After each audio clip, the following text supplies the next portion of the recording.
parti, voilà, qui avait envie d'un espace pour danser. Ça, c'était la première chose. On voulait un espace à nous. Et on s'est dit très vite que le moyen d'avoir l'espace, c'était de donner des cours. Donc c'était la mode de la danse hip-hop au départ, ça venait d'arriver à Tarbes.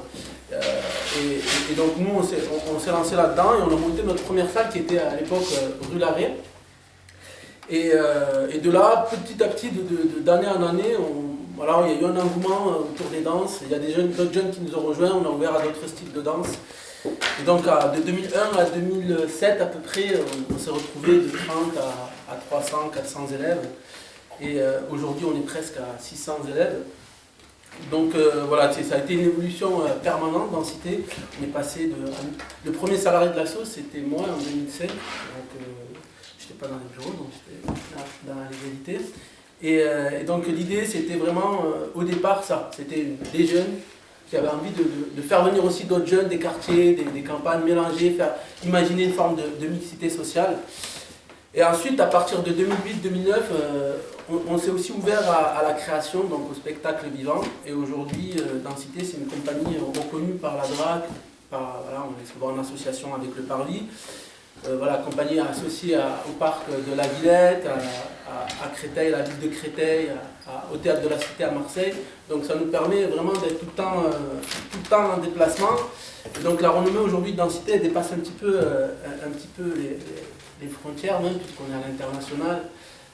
Voilà, cette année on va jouer en Espagne, à Saragosse, on fait une tournée en Australie, on fait aussi une tournée au Maroc en 2019-2020, donc ça fait énormément de projets tout au long de l'année, et voilà, on est présent sur le territoire bien sûr français.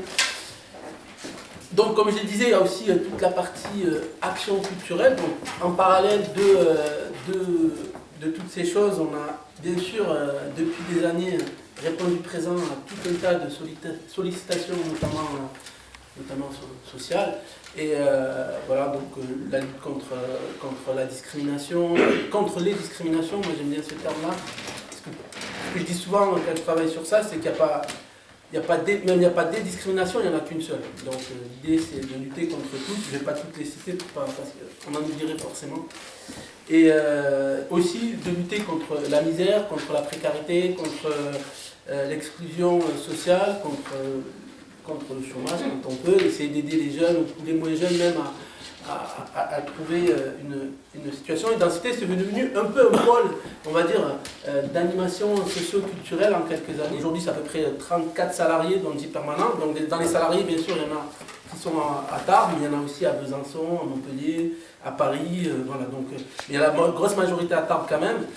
Il y a une trentaine de bénévoles, donc je disais 600 adhérents. Il y a aussi 5 services civiques. Pour certains de la politique de la ville, pour d'autres aussi des campagnes, parce que la politique de la ville c'est important, donc tout ce qui est politique de quartier, mais ce qui est important aussi, c'est pour nous en tout cas, c'est la ruralité, parce que même si c'est un quartier, même s'il y a des quartiers à Tarbes, quand moi je vais à Paris par exemple, je viens de la ruralité. Donc ça fait, comme je disais, ça fait à peu près 18 ans qu'on loue une salle. Voilà, ici on a à peu près à 1 200 € de loyer, on va parler des chiffres, plus une perte énergétique presque qui s'élève à 400, 500 € par mois, donc ça c'était aussi un des axes. Donc au vu de tout ça, du développement, on est aussi dans des locaux un peu, voilà, c'est pas totalement adapté à ce qu'on voudrait, et donc on voudrait, voilà, donc on s'est dit qu'il fallait une structure adaptée vraiment à toutes ces actions, aussi à l'image de nos actions et aussi à l'image du département, c'est-à-dire qu'on est effectivement, là moi je travaille beaucoup, là hier j'étais au festival à Auch, à Circa, et c'est vrai que voilà, quand on parle de Tarbes, à tous les professionnels, tous ceux qui sont dans la culture, tous les professionnels, même à Auch, c'est vrai qu'il y a plus de festivals, il y a plus de, en tout cas qui permettent le spectacle vivant. Il y avait des pros, voilà, il y avait des pros des États-Unis, du Canada, qui viennent jusqu'à Auch.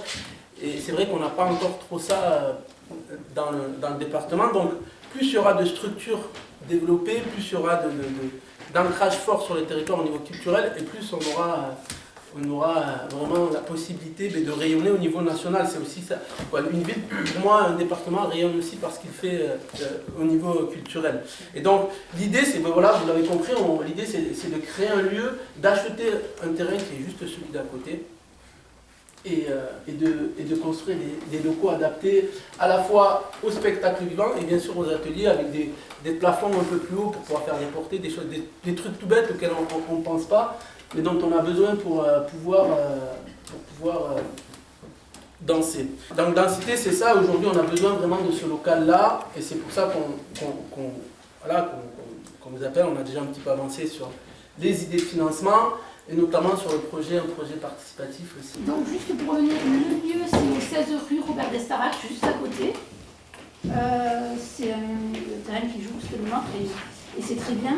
On est sur la partie, on veut rester sur la partie Arsenal. Pour le planning, donc on aurait l'obtention du terrain en mars 2020. Le début des travaux serait estimé à peu près à juin 2020 et l'entrée des lieux, ce qu'on souhaiterait, est estimé à septembre 2021. Je vais parler de l'aspect financier. Donc, on aurait un financement public d'environ 37%. Le projet il a obtenu l'approbation unanime des élus et des techniciens de Tarbes. Et plus loin, même, il me semble, Bouziane, puisque tu en as parlé aussi, oui, au ministère, etc. Le ministère de la Culture, notamment. Bon, il a reçu un avis favorable aussi au niveau de monsieur le maire Gérard Trémèche, très favorable d'ailleurs. Ensuite, on a un financement bancaire qui serait à hauteur de 57%, donc qui représentera donc la plus grande partie de notre financement. Plusieurs banques ont déjà été sollicitées et nous avons des accords de principe. La dernière partie, ça serait donc le financement participatif. Ulule, on a lancé le projet, il est en cours. Voilà, donc on va faire une demande. Et l'idée de ce projet, le projet participatif, on a aussi voulu que l'ensemble du territoire, les Tarbais, c'est aussi l'association, c'est aussi une partie familiale, sociale.